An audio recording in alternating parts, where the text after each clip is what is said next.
and that'll just increase price.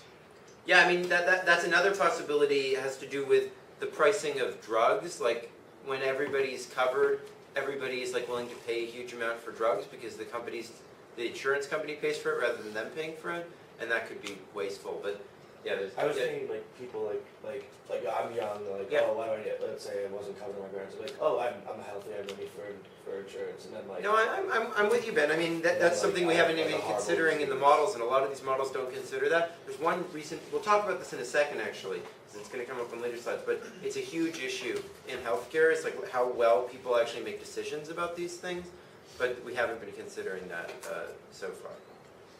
Yeah. Is there any research on kind of the elasticity of taking care of yourself based on like how much you're insured? There is, and in fact, there's someone coming to give a talk 2 weeks from yesterday about exactly that. Aunt Laurent Aynab, who we've been talking about in all these papers, is coming. Oh, and by the way, the guy coming on Monday is John Levin, who's like a co-author on a bunch of the empirical papers that I've been showing you guys, like the ones on the eBay stuff.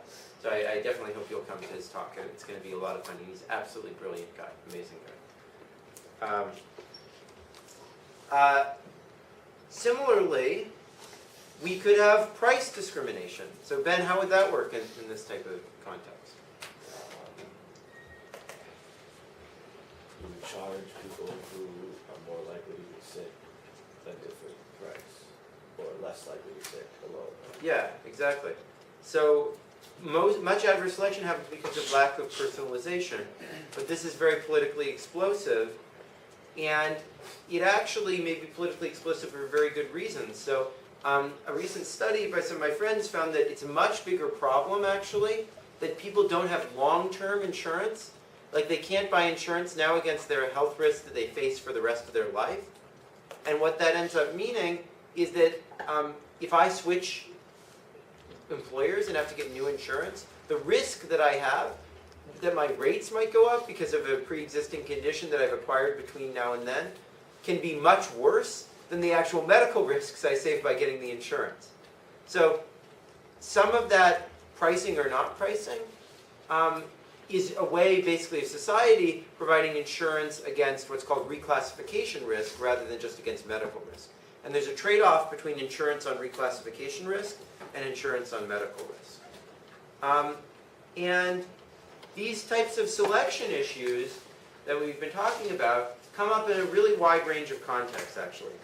Think about the markets for so-called toxic assets following the credit crisis, right? The problem was that the investment banks might know more about how bad they were than people in the market did.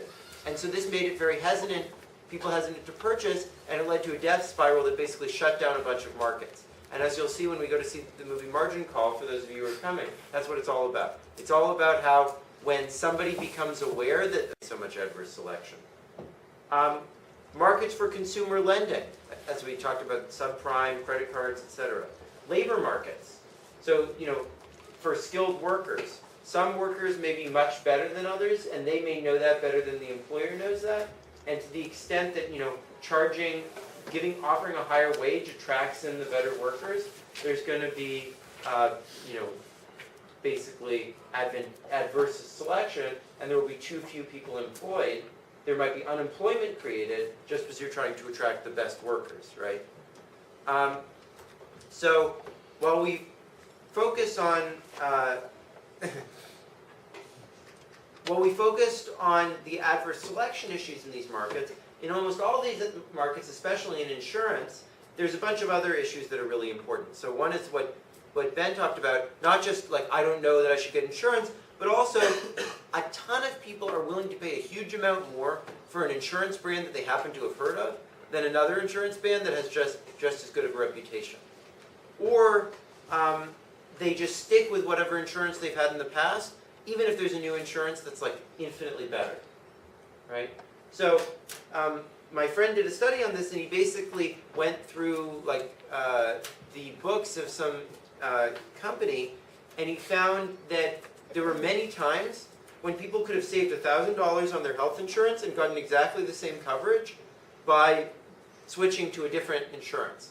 But the problem is, there was the deductible and this, there's like 17 different things, and you had to actually do a mathematical analysis of like what you'd pay in every situation to figure out that you were just like giving money away by not being in the other plan, right? And so people couldn't figure it out, so they just stuck with their old plan.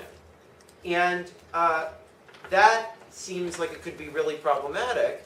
But what my friend showed, which is actually quite interesting, is that once people started making more rational decisions, there was a lot of adverse selection. Because the people who were sickest, once they realized what they were doing, would go into the more comprehensive coverage. Whereas if they just stuck with whatever they were doing, there was no adverse selection. So these things can exacerbate the problems, like you were suggesting, Ben, but they can also mitigate the problems in some ways as well. Another huge issue is this short-run versus long-run insurance. So failure to insure against like long-run reclassification risk can actually mean that it's bad to price on the basis of people's risks because that creates all this reclassification risk, right? Another problem is that because you don't have an insurer for long enough, imagine you currently are insured by University of Chicago, but now you're going to go get another job. Now if you stuck with the University of Chicago as an insurer for the rest of your life, they might, do all sorts of things to, keep you from getting fat, keep you from, doing whatever, things that degrade your long-term health, right? But if you're going to go to a different insurer, they have no incentive to provide those things, right? It's just a cost to them, and another insurer will get the benefit in the future, right? And so that's a major problem as well. Another problem is that there's very little competition in these industries, and that just keeps up prices. On the other hand, monopoly can help solve some of these other problems, right? So if there's only one insurer that you're ever going to have just because it's a monopoly, then they're going to internalize more of these costs, right? And they can help deal with some of the adverse selection problems as well. So this is a constant tension between government provision, private provision, etc. in these industries, is that monopolies have these different costs and benefits, and government versus the private sector has these costs and benefits. And so it's a very interesting area of active policy research. So I'm going to give you guys 5 minutes to fill these out, but I'm also happy to just answer some questions about the midterm or whatever else as you do that. When are we going to get grades? You're going to get, midterms will be back on Monday, and again, don't pay too much attention to the score because the mean, we don't know exactly in this class, but the mean isn't anywhere above 20. And people who get in the high 20s will get A's almost certainly. So, but you will get a letter grade summarizing the grade for all your work in the course so far. The grade distribution will be generous. I think you'll be happy with it.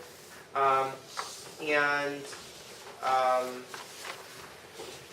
20% or 20 points? 20 out of 100. So 100 points. Yeah. And then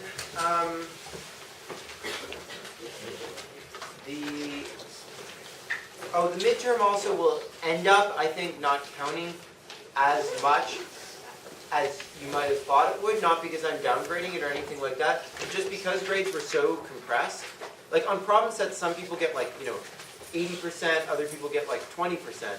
On this, like, nobody got above like 40%, basically, and nobody got below, well, I mean, some people got very low, but the point is that the actual difference in the point count is not going to be that great. And so the problem sets, I think, are going to end up being graded being much more important for your grade.